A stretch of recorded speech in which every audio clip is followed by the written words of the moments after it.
ध्यानाभ्यास के लिए कृपया अपने नेत्रों को बंद कर लीजिए। अंतर्दृष्टि कीजिए।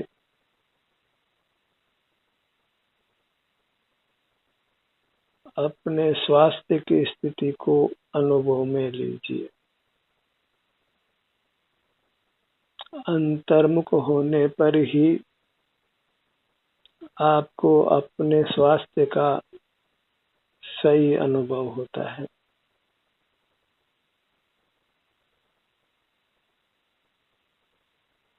अपने विभिन्न अंगों उपांगों में जो स्वास्थ्य की स्थिति है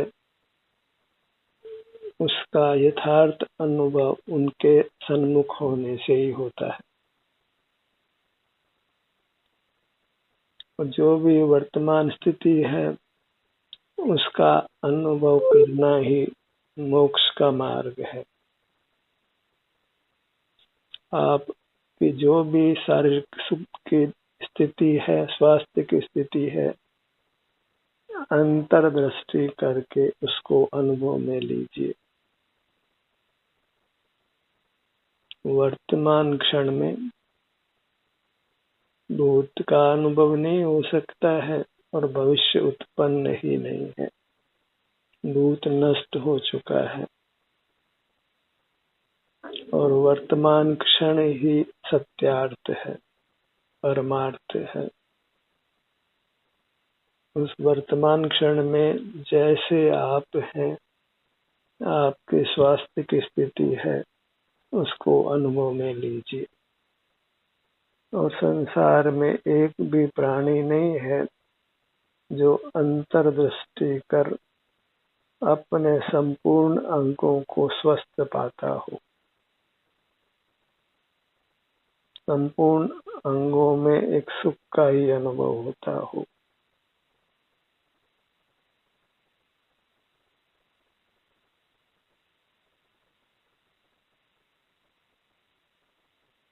संसार दशा में शरीर किसी न किसी रूप में अवश्य ही अस्वस्थ रहता है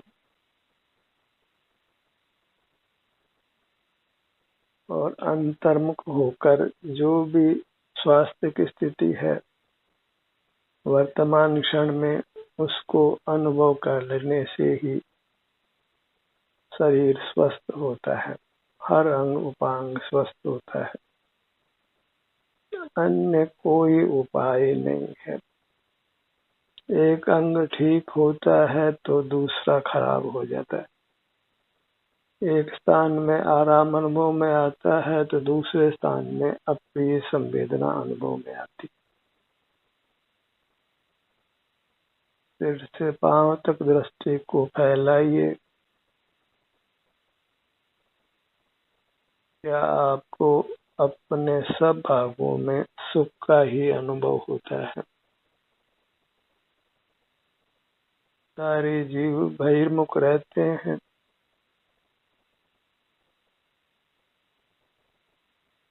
इस कारण वेदना उत्पन्न करने वाला कर्म उपार्जित होता है और शरीर का कोई न कोई अंग हमें अप्रिय संवेदना देता है।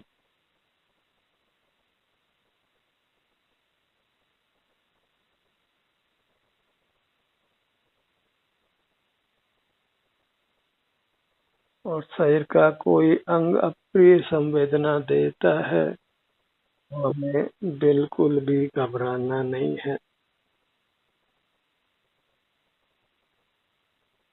वेदना से भयभीत हो जाने से स्थिति और बिगड़ती है। वर्तमान क्षण में यदि किसी भाग में वेदना भी है तो उसको सहर्ष स्वीकार करना वही एकमात्र स्वस्थ होने का उपाय है। और वह उपाय स्थायी उपाय है, निर्दोष उपाय है।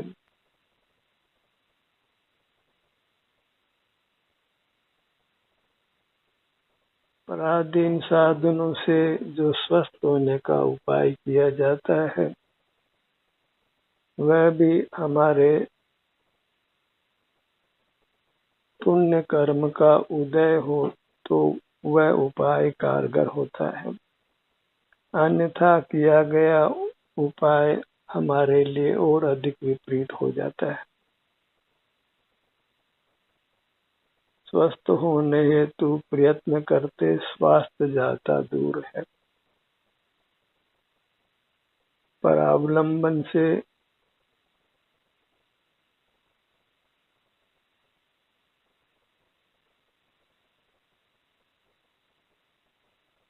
स्वस्थ होने की अपेक्षा स्वावलंबन से सुख अर्जित करने का प्रयत्न करिए।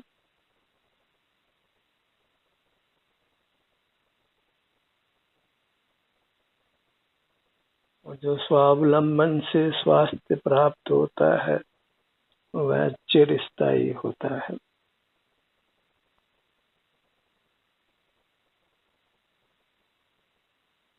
पर की शरण कदापि नहीं है।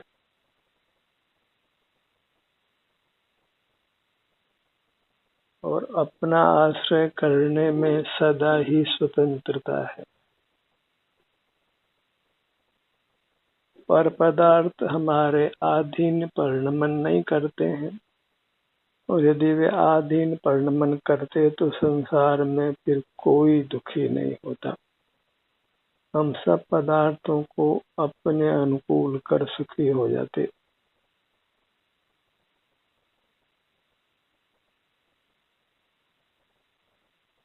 और अपने सन्मुख होने से परतंत्रता मिटती है तो दुख भी मिट जाता है। दुख जितना है वह परावलंबन का है। बहिर्मुखता ही परावलंबन स्वरूप है। तो बहिर्मुखता को मिटकर जब जीव अंतर्मुख होता है और अपने वर्तमान स्थिति को ही अनुभव में लेता है, जैसा भी वह वर्तमान क्षण में है उसी को भोगता है, तो वह राग द्वेष से रहित होकर, परावलंबन से रहित होकर सुखी हो जाता है।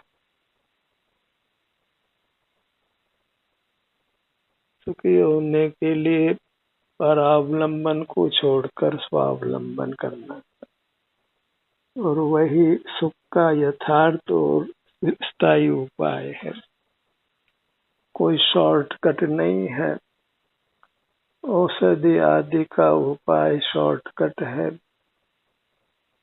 लेकिन वह उपाय पुण्याधीन है और स्थायी नहीं है। और जब अपना ही अवलंबन करते हैं, अपना ध्यान अपने सिर से पैरों तक अपनी सीमा में रखते हैं, तो स्वास्थ्य सुधरता है। मानसिक तनाव नहीं होने से अपूर्व शांति का अनुभव होता है। और इस उपाय से तो जीव जन्म मरण से सदा के लिए ही मुक्त होकर लोक के सर्वोच्च पद परमात्मा पद को पा लेता है। परमात्मा भी हमारी तरह एक आत्मा है, बस उन्होंने परावलंबन छोड़कर परमात्मा पद को प्रकट किया है।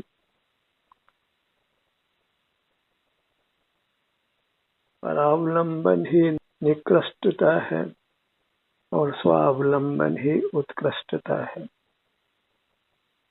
और निकृष्ट रहना योग्य नहीं है।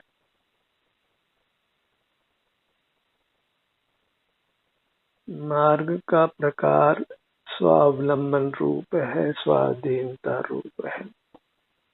उसी मार्ग के अंतरंग में प्रभाव न करना चाहिए। अपने में भी और कदाचित दूसरा आपसे राय मांगता हो तो उसको स्वावलंबन की ही प्रेरणा देना चाहिए, भौतिक पदार्थों के सेवन की नहीं। अपने मुख से किसी को उन मार्ग में लगाना अच्छा नहीं है। इस मुख को सन्मार्ग में लगाने के लिए ही काम में लीजिए। और वह सन्मार्ग स्वावलंबन करना है, परावलंबन छोड़ना है। मीठी वाणी बोलिए, हित मित प्रिय वाणी बोलिए, और हित मित प्रिय वाणी स्वावलंबन का उपदेश देने रूप है। जीवों को पराधीनता से छुड़ाइए, यदि बोलना ही पड़े तो, अन्यथा स्वावलंबी होकर रहिए। जगत का कभी अभाव नहीं होता है। कितने जीव मुक्त हो गए हैं तो भी संसार जो का त्यों बना रहता है, क्योंकि जीव अनंत है। कोई नया जीव उत्पन्न नहीं होता है। फिर भी जीव राशि अनंत होने से जीव मोक्ष में जाते हैं तो भी संसार उतना का उतना ही बना रहता है।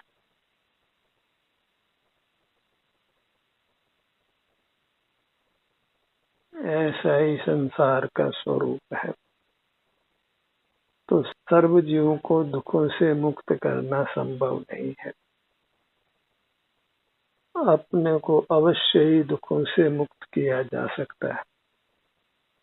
हमेशा हमेशा के लिए उत्तम सुख प्राप्त किया जा सकता है, क्योंकि आप स्वभाव से परमात्मा है। सुख का बना हुआ तत्व है, उत्तम पदार्थ है। बहिर्मुख रहने से ही उसको अपनी यथार्थ महिमा नहीं है। मैं परमेश्वर हूँ ऐसा बोलते कदाचित तो भी उसकी अनुभूति में यह नहीं है।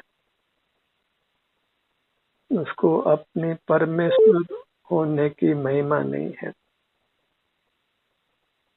मैं ब्रह्मास्मि ऐसा बोल देने पर भी भीतर में वह अपने को ब्रह्मा नहीं मानता है। मैं सुख स्वभावी हूँ, भीतर से ऐसा स्वीकार नहीं करता है। और वह स्वीकृति अंतर्मुख होने से आती है। जब वह अपना स्वार्थ सुख रूप से लेता है तो ही उसको ये स्वीकृति आती है कि मैं सुख स्वरूप परमात्मा हूँ।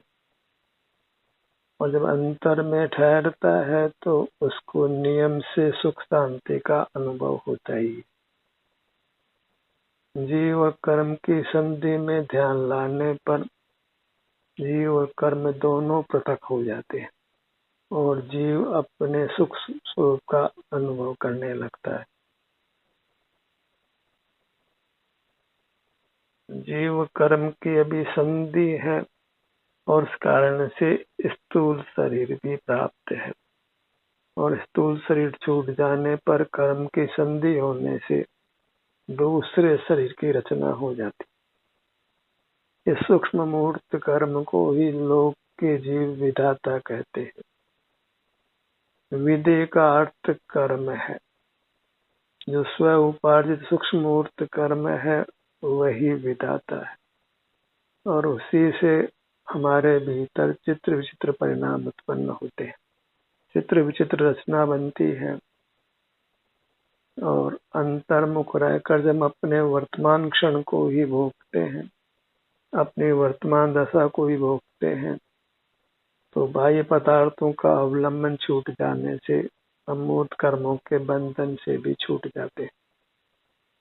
संसारी जीवों को परावलंबन करते हुए कुछ बाह्य लगता है।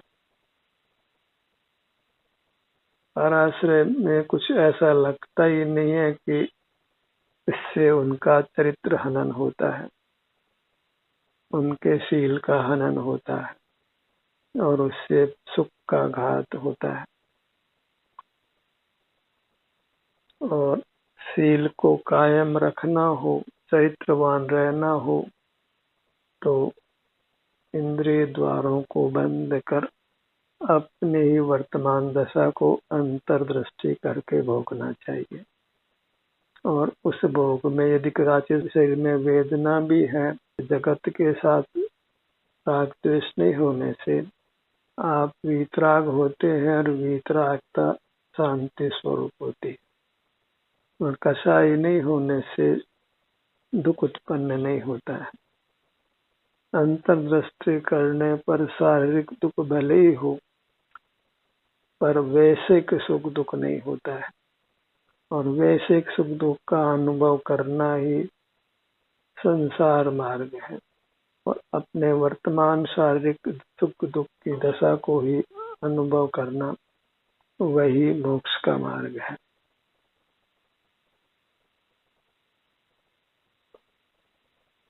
जब अंतर्मुख होते हैं तो हमारा ध्यान अपने विभिन्न भागों में यात्रा करता है, विचरण करता है।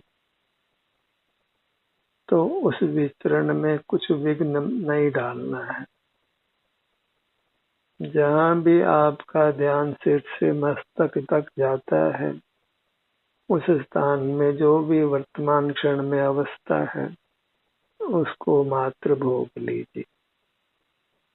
ध्यान एक स्थान से दूसरे स्थान पर स्वतः जाता है तो जाने दीजिए। उसमें कुछ भी इच्छा उत्पन्न मत करिए, कुछ भी परिवर्तन करने का प्रयत्न मत करिए। वही राजमार्ग है, उत्तम मोक्ष का मार्ग है। कर्ता नहीं बनना है, अपने वर्तमान क्षण को मात्र भोग लेना है।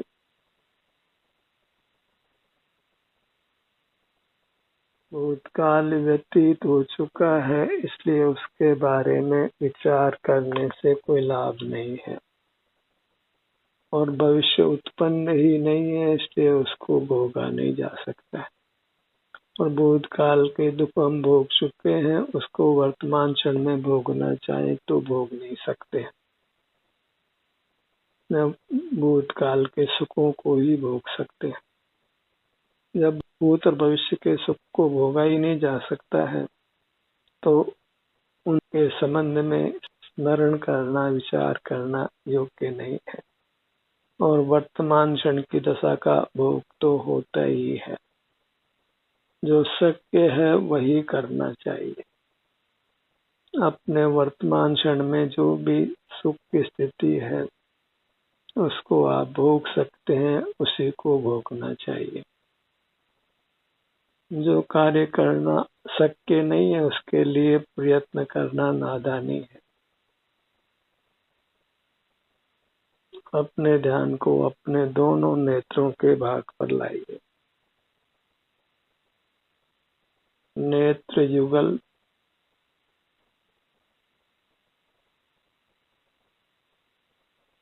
प्रकृति में यहाँ पलकों का विधान विश्राम लेने के लिए है।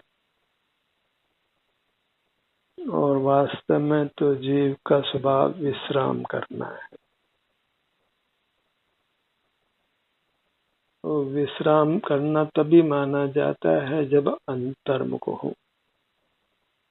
बाहर में कोई काम काज भले ही आप नहीं करें, केवल बहिर्मुख रहते हैं तो भी आप पूरे तनावग्रस्त रहते हैं, सुखी नहीं होते। भले कुछ भी काम बाहर नहीं करें, बहिर्मुख हैं तो फिर आप विश्राम नहीं पा सकते। काम काज नहीं करना ही विश्राम नहीं है। नहीं काम करता हुआ जीव भी थक जाता है और सामान्य लोगों से भी ज्यादा सोता है।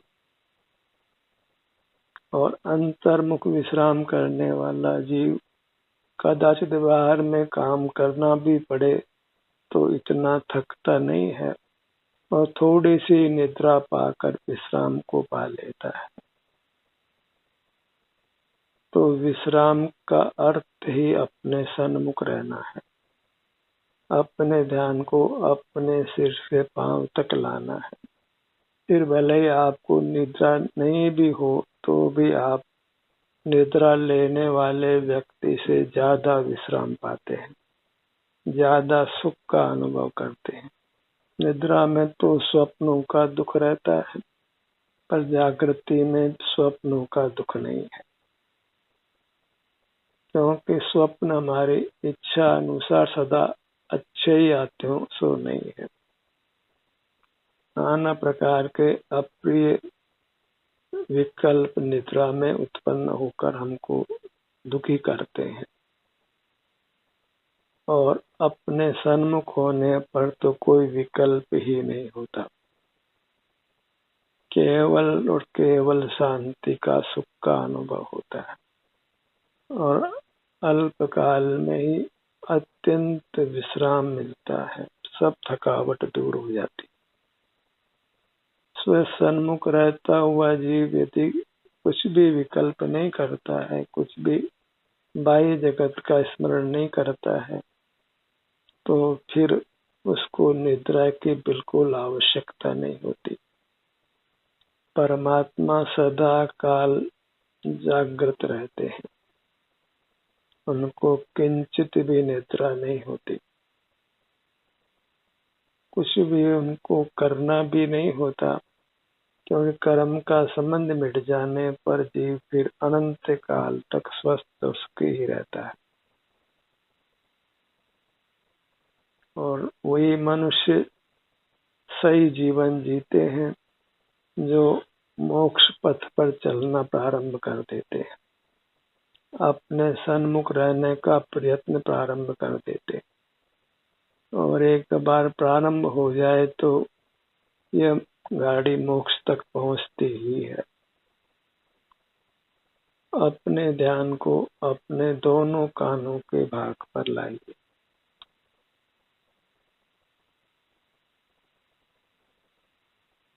और वास्तव में तो जब हम अंतर्मुख हो जाते हैं तो फिर ध्यान को अब कहीं भी अंदर में भी विचरण कराना नहीं पड़ता है, सहज अंतर्मुक्त सा रहती है। ध्यान अपने किसी भाग पर होता है, विचरण करता है, तो ध्यान को एक स्थान पर रोकने या दूसरे स्थान पर ले जाने जितना श्रम भी करना नहीं पड़ता है। जब अकेले हो तो नेत्रों को बंद करके बस मुझे अपनी सीमा में रहना है, अपनी सीमा के सन्मुख रहना है, इतना संकल्प कर मात्र जब बहिर्मुखता को छोड़कर अपने पास आता है तो वह मोक्ष मार्गी हो जाता है, सुख के मार्ग पर चल पड़ता है। और इसी प्रकार उसे अपने को बाहर से छुड़ा कर रखना होता है, अपने ही वर्तमान दशा को भोगना होता है। इसी को लिव इन द प्रेजेंट कहते हैं, लिव इन द नाउ कहते हैं। अपनी वर्तमान स्वास्थ्य की स्थिति को अनुभव में लेना, वही लिव इन द प्रेजेंट है, जिससे जीव शांति का अनुभव करता है। अपने ध्यान को अपने नासिका भाग पर लाइए।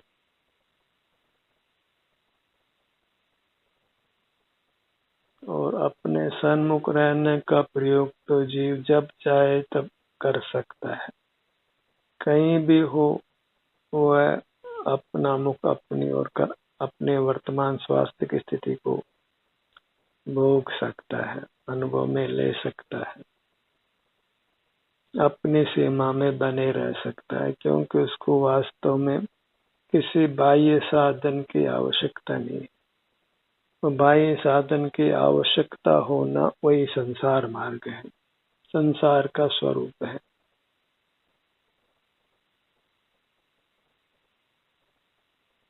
अपने ध्यान को अपने ललाट भाग पर लाइए। ध्यान के लिए मुखमंडल सर्वोत्तम माना जाता है, क्योंकि लोक में भी हमारा परिचय मुखमंडल से ही होता है। तो अपने मुखमंडल के ही विभिन्न अंगों पर अपना समय अधिक लगाइए, इससे अपना परिचय सुगमता से होता है, अपना यथार्थ परिचय। अपने आंतरिक मुखमंडल के सन्मुख रहकर अपने स्वरूप को ही भोगिए।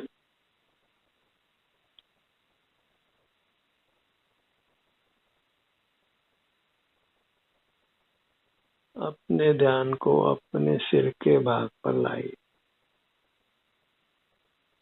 Top of the head.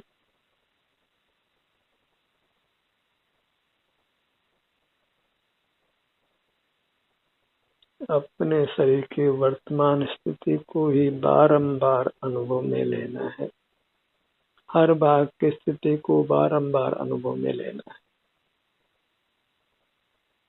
और ये अत्यंत स्वाधीन अनुष्ठान है, स्वावलंबी अनुष्ठान है, निष्कषाय परिणाम है, निष्पाप परिणाम है, वीतराग परिणाम है।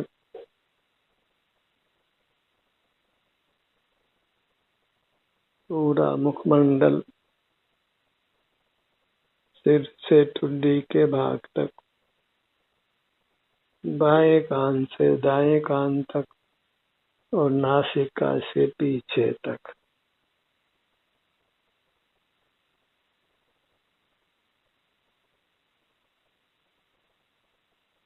जैसे कछुआ अपने को अपने भीतर समेट लेता है तो बाहर की चोट से बच जाता है, ऐसे ही हम जब अपने को अपनी सीमा तक समेट लेते हैं तो कर्मों की मार से, विधाता की मार से, यमराज की मार से हम बच जाते हैं और अपने उत्तम सुख को अपने आश्रय से पा लेते हैं। फिर जहाँ दुख का किंचित भी लेश नहीं होता है।